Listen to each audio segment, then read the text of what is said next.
Sudah lebih dari setahun Cynthia Nisari menjalani sekolah daring. Pandemi tak menyurutkan semangat murid kelas 5 sekolah dasar ini dalam menuntut ilmu.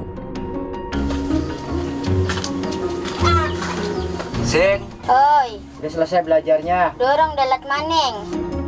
Jika anak-anak lain bisa menghabiskan waktu dengan belajar dan bermain, tidak bagi Cynthia.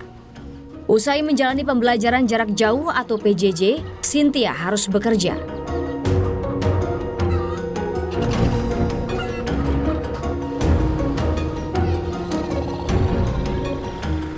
Cynthia memulung sejak duduk di bangku kelas 3 sekolah dasar. Hasil memulung digunakan untuk kebutuhan sekolah dan menambah pemasukan keluarga agar periuk nasi tetap terisi. Pandemi corona menuntut Cynthia makin giat memulung. Karena PJJ, ia harus merogoh kocek lebih dalam untuk membeli kuota internet.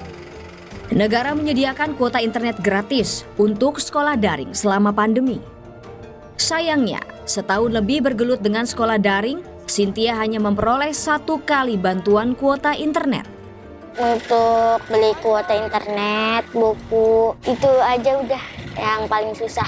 Sama kalau ganti seragam olahraga, beli untuk makan uang aku sendiri. Cynthia, emang kamu nggak dapat kuota internet gratis dari sekolah? Enggak, cuma sekali doang. Kamu nggak tanya ke bu guru, Bu, kok saya nggak dapat kuota internet lagi? Iya pernah, tapi nggak tahu bu gurunya katanya kehabisan. Anak berusia 11 tahun ini sadar, cita-cita tak dapat dicapai dengan mudah, perlu perjuangan. Melawan terik matahari menjadi kesehariannya.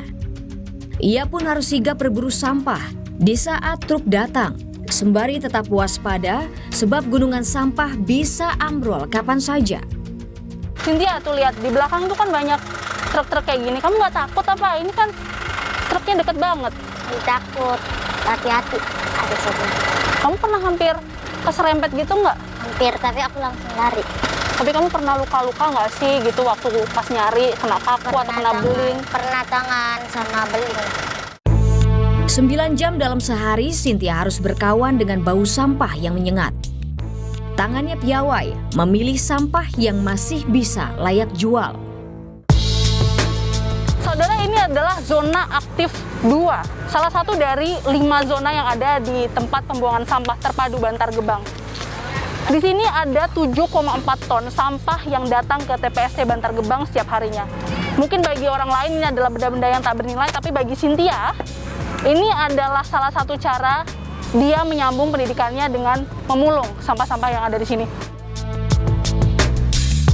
Dari hasil memulung, Cynthia dapat mengantongi 20 hingga 30 ribu rupiah per hari.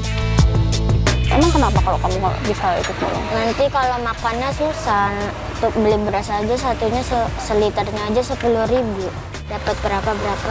Yang penting mah dapat uang, bersyukur. Nyari uang nggak gampang, susah.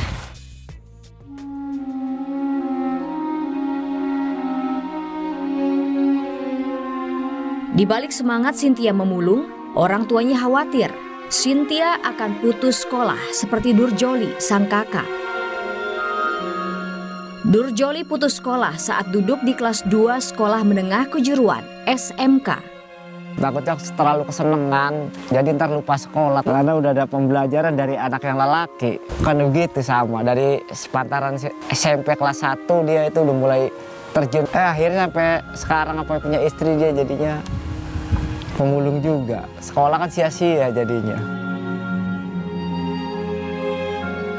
Dihadang kondisi ekonomi yang pas-pasan, Cynthia terus merangkai asa. Ia bertekad tak putus sekolah dan kelak bisa mewujudkan mimpi menjadi anak kebanggaan keluarga. Aku tetap mau sekolah, biar mau ke pesantren. Pengen dapat ilmu sama pengen bisa ngaji. Kamu cita-citanya apa? Jadi parkir pesawat, biar bisa ngebahagiain orang tua. Studi Badan Perserikatan Bangsa-Bangsa untuk Anak, UNICEF, berkoordinasi dengan Badan Perencanaan Pembangunan Nasional, Bappenas, menunjukkan 3 dari 4 anak sekolah beresiko putus sekolah saat pandemi. Salah satu faktor penyebabnya adalah karena bekerja. Tentu kepala sekolah, pengawas, dan komite sekolah harus aktif mencegah putus sekolah dengan menjalin komunikasi dengan orang tua. Kepala daerah berkomitmen meminimalisir putus sekolah di daerahnya masing-masing. Intinya, membangun kesadaran bersama tentang pentingnya pendidikan bagi masa depan anak. Pembelian kuota internet menjadi salah satu alasan anak sekolah harus bekerja selama masa pandemi, seperti yang dialami Cynthia. Negara menggulirkan bantuan kuota internet gratis pada peserta didik dengan kapasitas 7 hingga 10 GB per bulan. Anggarannya mencapai 7,2 triliun rupiah pada September hingga Desember 2020 lalu. Namun kini jumlahnya menurun menjadi 2,6 triliun rupiah. Sejumlah penerima bantuan yang menggunakan kuota internet di bawah 1 GB tak dapat menerima pada tahap berikutnya. Nah, bantuan kuota ini kan kadang-kadang tidak tepat sasaran. Misalnya ya, anak itu berada pada kondisi di mana susah sinyal, kan juga percuma. Lalu kemudian anak itu misalnya tidak punya gadget, ya nggak dapat. Lalu anak itu ternyata sekolahnya tidak sering Zoom dan tidak sering Google Meet, yang terjadi kuotanya tersisa.